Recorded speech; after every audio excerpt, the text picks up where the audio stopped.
What's happening, guys? Today, with me, is Darrin Cole. I'm, of course, the beautiful Andrew Miller.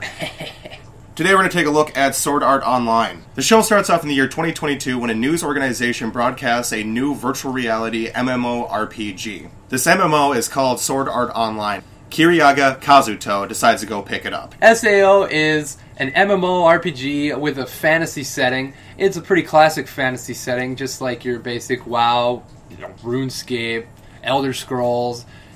It's got dragons and monsters, but it doesn't have magic. That's the big selling point of this game. It's all swords. It's like, basically, it's all madness, but no magic. Yeah, no magic, but there's teleporting. You need teleporting for an MMO. No magic, but there's teleporting. Kazuto's character name in the game is Kirito, so we're going to call him Kirito from now on. It's a lot easier. In the first episode, Kirito meets up with another guy, and they're killing boars, teaching this guy how to use the VR system to play the game. And they get an alert to go to the main city, and that's where they find out that they can't log out of the game. The creator of the show comes down, and he tells everybody that if you die in the game, you die in real life.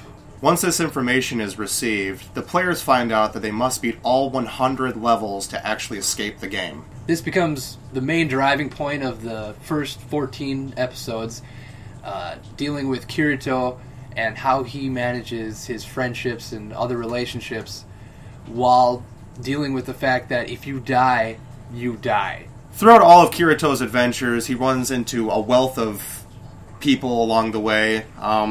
One in particular is Asuna, which you find out later that something's going on. But we won't get into too much detail just in case you haven't seen the show. But throughout the show, everything that happens in the game is exactly what you would expect of a game. Raid boss drops. Gold is... it's actually... I'm not sure exactly what the name of the currency system is in it.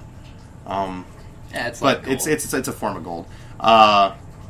If you die in real life. There's restrictions within town settings, which actually is a play on in one of the episodes. I think it's episode 7. They kind of run with that, 7 or 8, pretty sure. But yeah, so it's a lot of things that are completely different going from the real world to the game world, and everyone kind of has to work around that setting. That whole situation is completely different than it would be in a real life setting. Another thing I'd like to point out is that a lot of the people in the show, and they actually make a decent point about this, is that there is fear within this show. So a lot of the people stay in the beginnings town, which would be stage 1, and make life there. Later on in the show, they actually go back quite a few times throughout everything, and you can see that there's society is developing. There's trade. Even throughout all the stages, there's a lot of basically communities being made. No, there's a lot more we could talk about, but we don't really want to get into too many spoilers, just in case you haven't seen the show. However, there is a few things that I would like to talk that are spoilerish. So, if you don't want to know about the show, I would probably stop right at this point. We'll freeze frame for you. Okay. Now, a couple of things. One, this has been a huge trend in anime for a long time, but I think someone needs to bring it up. Confusion stuttering. It needs to end. That show, every 5 seconds. What? Who? It's pretty bad. It's so... Just stop, please. And this is the one thing I'm a 50-50 guy. I don't mind watching dubbed. I don't mind watching subbed. But the one thing that the dub always has over the sub is that they don't do that. They cut it out. Thank you for cutting it out. So, what was your day? Kirito. One last thing I need to bring up. Now, a lot of the things that I will bitch about in an anime, it's really all opinionated.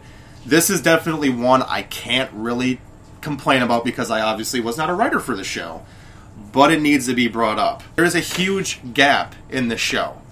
The whole show is about if you die in the game, you die in real life. You find out in about episode 4 that there is a 10-second span in which you can resurrect somebody with, give me a second, what's the name of that stone again? The Divine Stone of Returning Soul.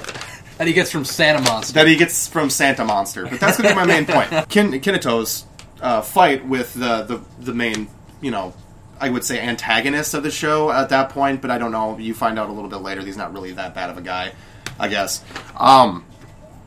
Asuna basically takes a heavy blow to the, and unfortunately dies. Now, my issue with that is why did she get saved? That's a decent question, and you can't explain it in the context of the game as a whole. I would say the only real explanation is that since Kirito asked Heathcliff to save her, to protect her so that she doesn't kill herself, maybe he set her aside and allowed her to go to like a special death server. I actually have a point with this. They could have completely evaded any questions about that and made that whole gap make sense. Episode 4, the main protagonist of the show goes and kills this Santa raid monster and actually gets the stone that resurrects people and within a 10-second period, and realizes that he can't bring his friend back, unfortunately. So he throws the stone to Klein? Yeah. Throws the stone to Klein and says, here, resurrect somebody when, basically he's like, here, it's no use to me. Which means that it's still in his backpack. Yeah. At the very end of the show, they could have had it that she got hit, he went and killed the guy, and then at the very end, because the guy was dying or whatever, had Klein go up and use that stone. And this whole thing would have made complete sense. That would have been the coolest, throwback plot twist. I would have loved that so much, but... I noticed that. I was, sitting there, because I when I see something like that, I instantly remember it. I'm like, okay, here it's about to come. Never came. I know. I was disappointed that Klein didn't come up and save the day, because he's like the main extra. Like, he shows up in more episodes than any other extra, and it's really frustrating. I mean, it's possible that he already used the stone. It's possible. It's just, that's frustrating. I wish he would have saved it. Yeah. Other than that, I don't really have a lot of quaffs with the show. I think the show is very well written. It's a little jumpy throughout a lot of the episodes. It'll jump an extended period of time, but actually it makes the show seem long. Later on in the show, they start making episodes one right after another. Yeah. And it feels like, oh man, it feels like you watched all the other stuff 2 years ago, actually. You feel like it was so long ago. So I think that, actually, at first I was a little hesitant about it, but actually it worked out. The first half of this show, a 10. It's a 10 out of 10 for me. I play MMOs.